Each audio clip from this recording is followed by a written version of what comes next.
Hi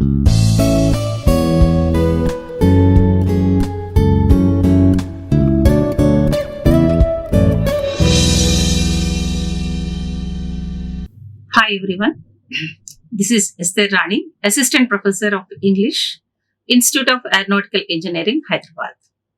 Today we are going to start a new topic in grammar, which is a bit complicated.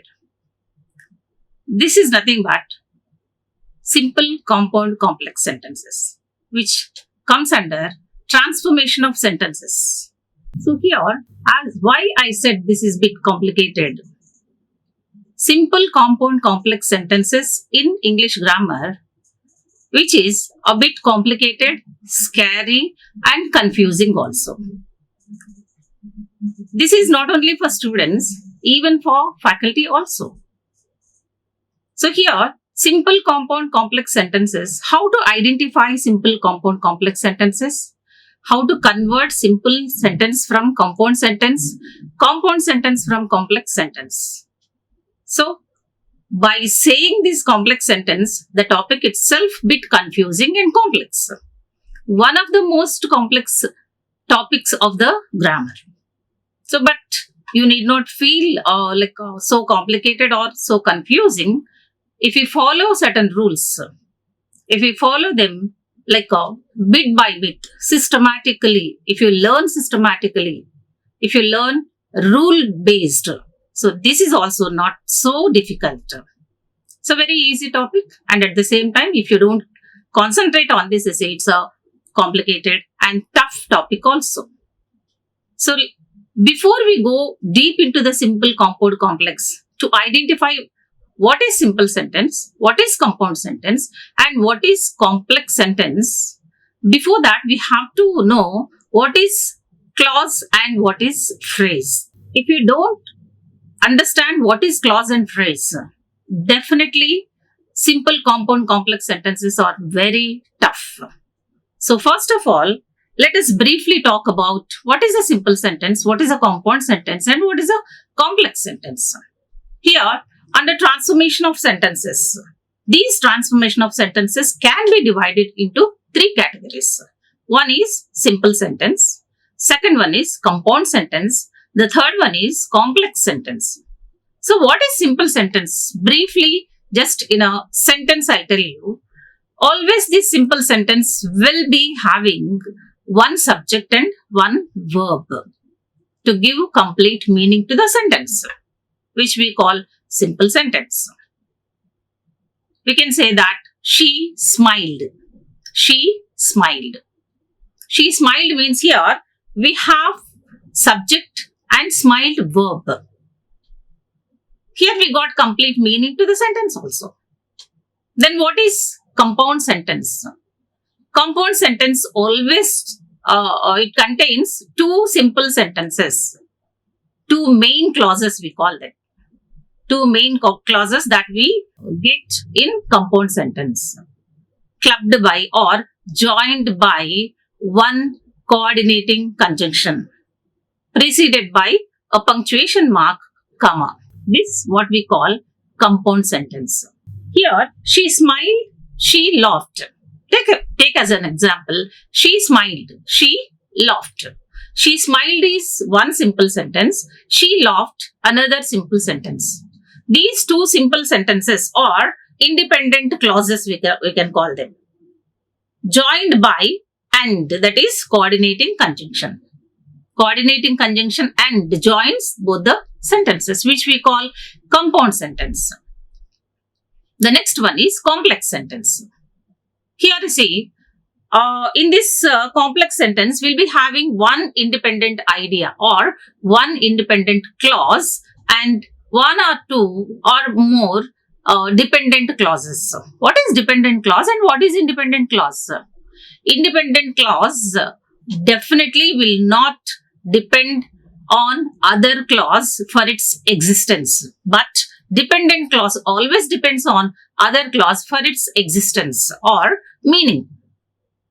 Okay, here you see, she smiles, and she is happy. She smiles, she is happy.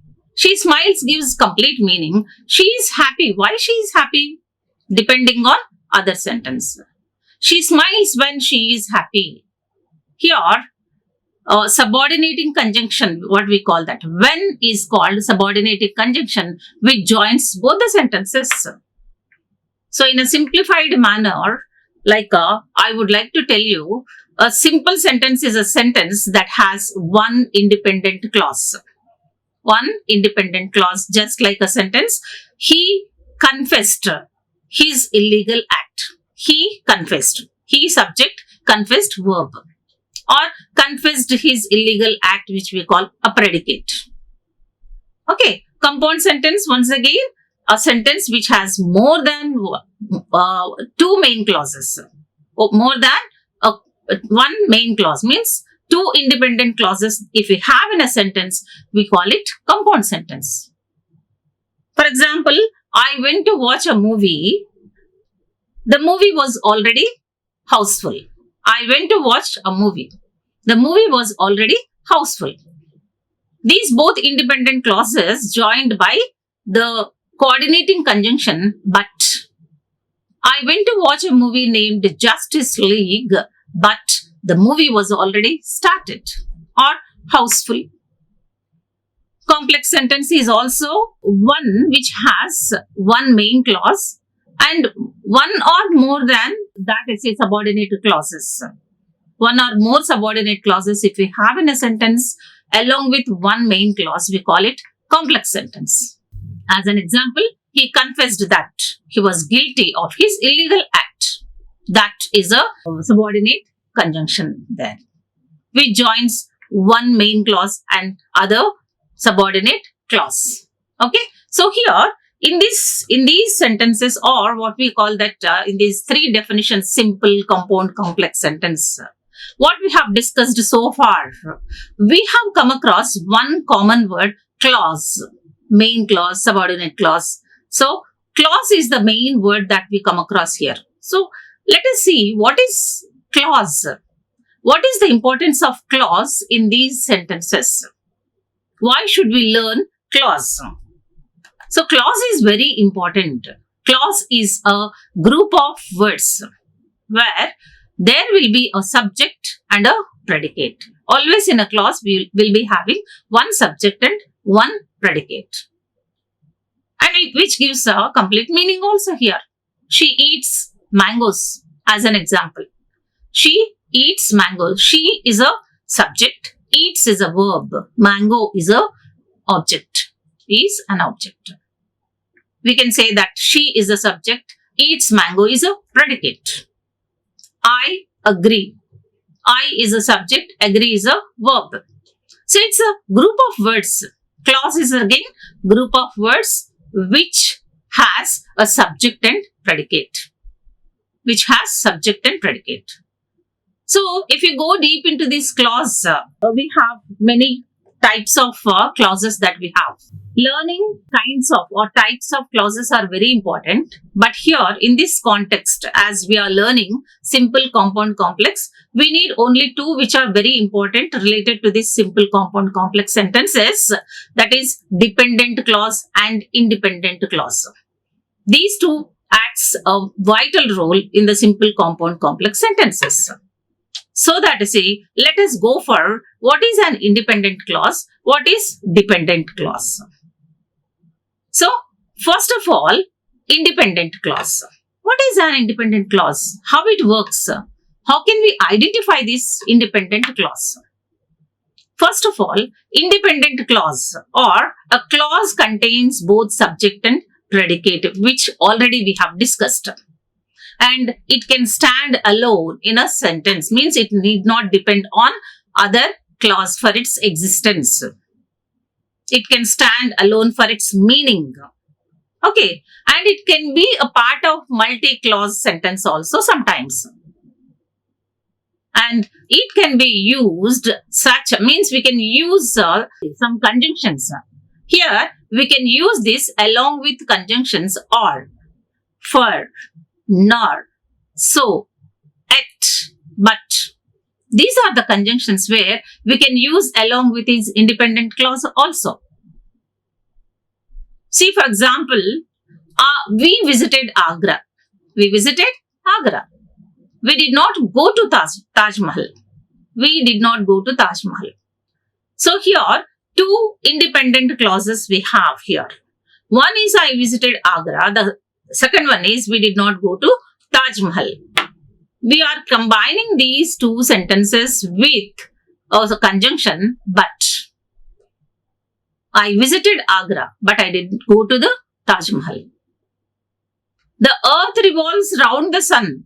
The earth revolves round the sun. Here also we have earth as a subject and revolves as a verb. And it is totally independent in its meaning and existence.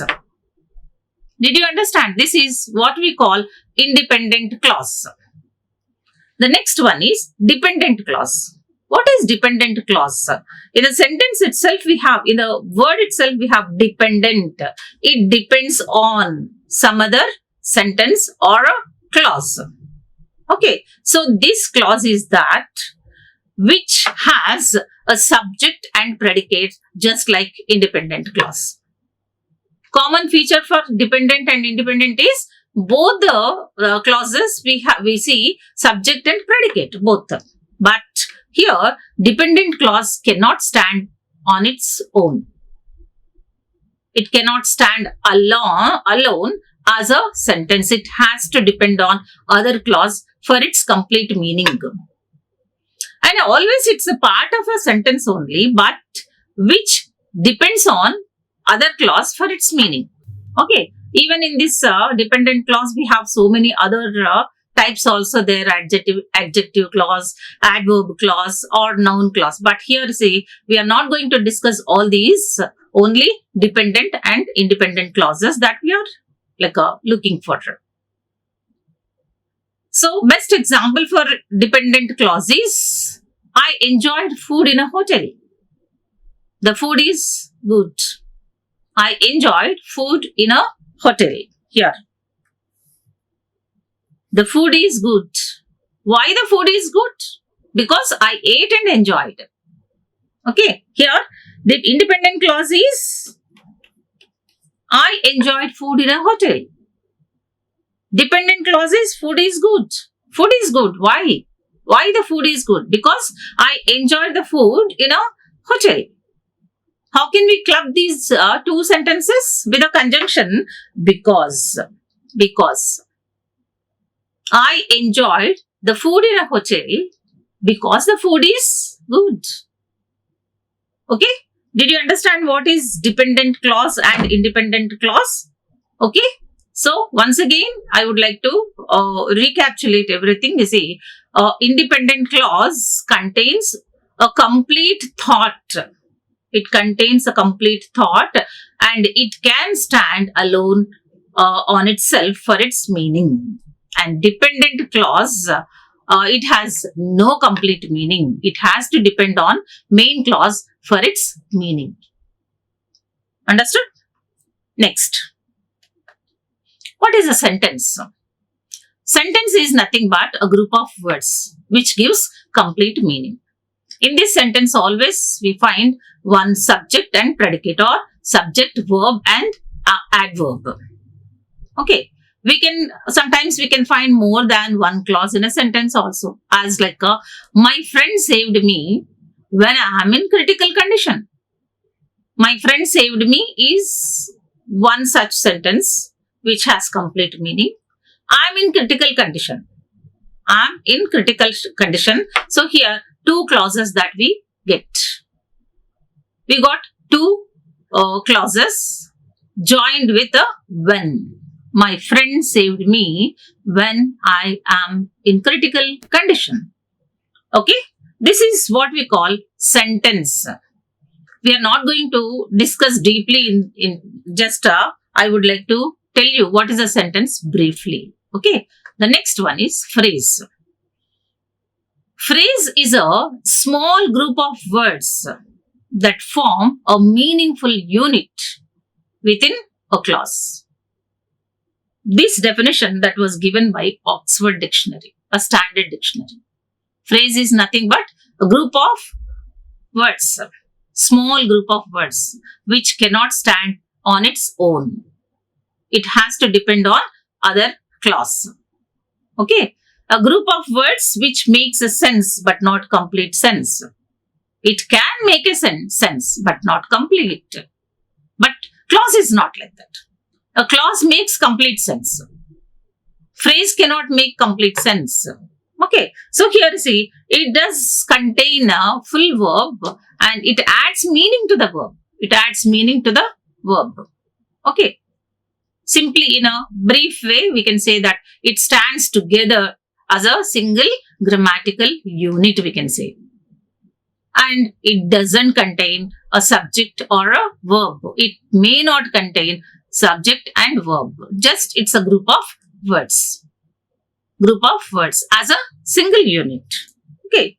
And we have many kinds of phrases. If we learn all these kinds of phrases, definitely we can understand simple, compound, complex easily. Now, how many types of phrases that we have? Altogether, we have 6 types of phrases that we have. First one is noun phrase. First one is noun phrase. What is noun phrase? A noun phrase is usually assembled centering a single noun. And it works as a subject also. It works as a subject, an object, or a complement in a sentence also sometimes. Okay, noun phrase we call that. See the example. I like to swing the bat. I like to swing the bat hard when I am at the crease. Here, bat, I is a subject, like is a verb. Verb, I is a subject, like is a verb. Swing the bat. Swing the bat is a phrase. Noun phrase we call that. Here, bat is a object. Bat is an object. So, swing the bat. Usually when mosquitoes come into our houses, we'll be having mosquito bats which we swing here and there to kill mosquitoes. Okay, here also the same. Swing the bat is a noun phrase. Swing the bat is a noun phrase. And one more example I would like to give you. We are sorry for her. Depart. She died. Depart means she died. We are sorry. We are feeling so sorry for her. Depart. We are sorry for her depart is a noun phrase. Noun phrase. Okay. So in this way, we can identify noun phrase, the first type. Second one is adjective phrase. Here in this, an adjective phrase is comprised of an adjective and works as a single adjective in the sentence. Single adjective in the sentence. Here see, Alex is a well-behaved man. Alex here, subject, is verb. Okay, what is adjective here? Well-behaved. Well-behaved man. So, Alex is a well-behaved man. Well-behaved man is an adjective phrase. Well-behaved is a adjective phrase. And in the next sentence, he is a man of friendly nature. Friendly is an adjective which acts as a adverb also here.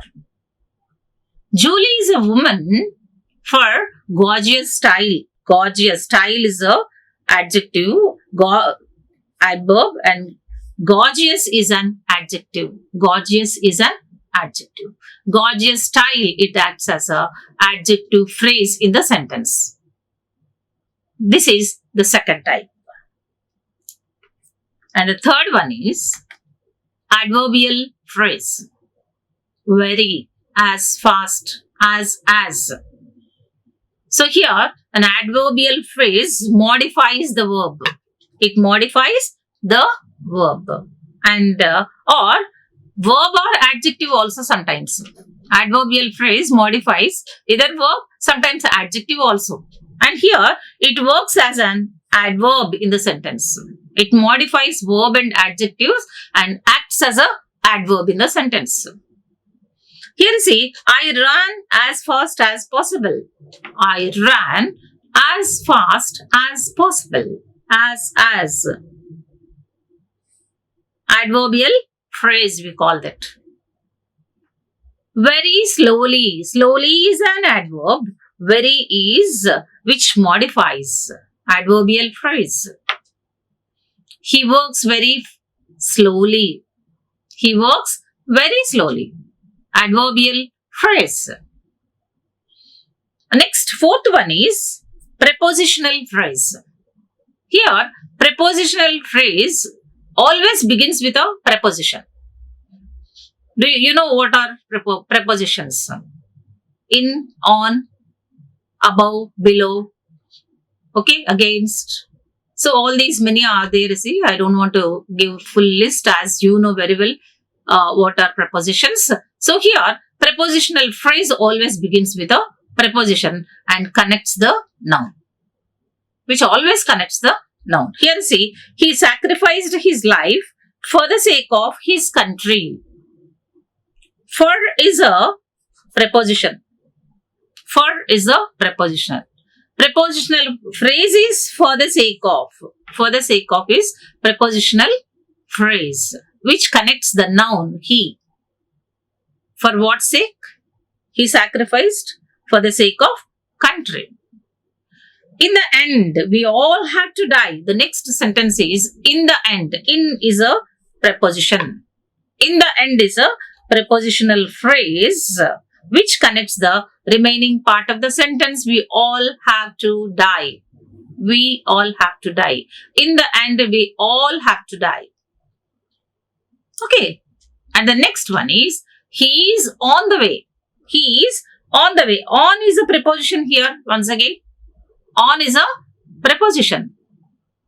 On the way is a prepositional phrase. On the way. He is on the way is a prepositional phrase. Prepositional phrase always starts with a preposition. On, in, for. In these three sentences, he is on the way. In the end, for the sake of.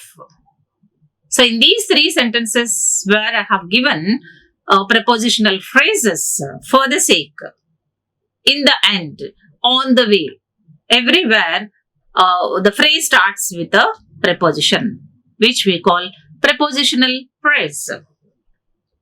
Next one, conjunctional phrase. The next one is conjunctional phrase. Conjunctional phrase works as a conjunction in the sentence.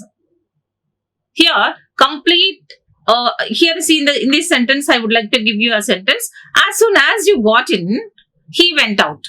As soon as you got inside the room or inside the house, whatever it is, he went out. So, might be you are thinking that here is as soon as is a phrase completely. Yes, it's a conjunctional phrase only, but works as conjunction, simple conjunction here. Means as soon as acts as conjunctional phrase and conjunction, both. And next sentence is we have to work hard so that we can win the next match. We have to work hard so that we can win the next. Here, this so that is a conjunctional phrase which acts as conjunction also. Which acts as conjunction also. Got it? What is conjunctional phrase? And the next one is interjectional phrase. What is interjection? It's a sudden feeling, emotion, sudden feeling, sudden expression, we can say that. So here, interjection that have more than one word, which is called interjectional phrase. Pity. Oh, what? Yes, all these are sudden emotions that we express. But here, in this sentence, what a pity. He is dead.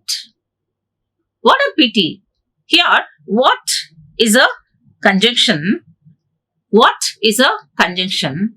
Here, as it has more than a word, we can call it conjunctional phrase. What a pity. What a pity. What a pity.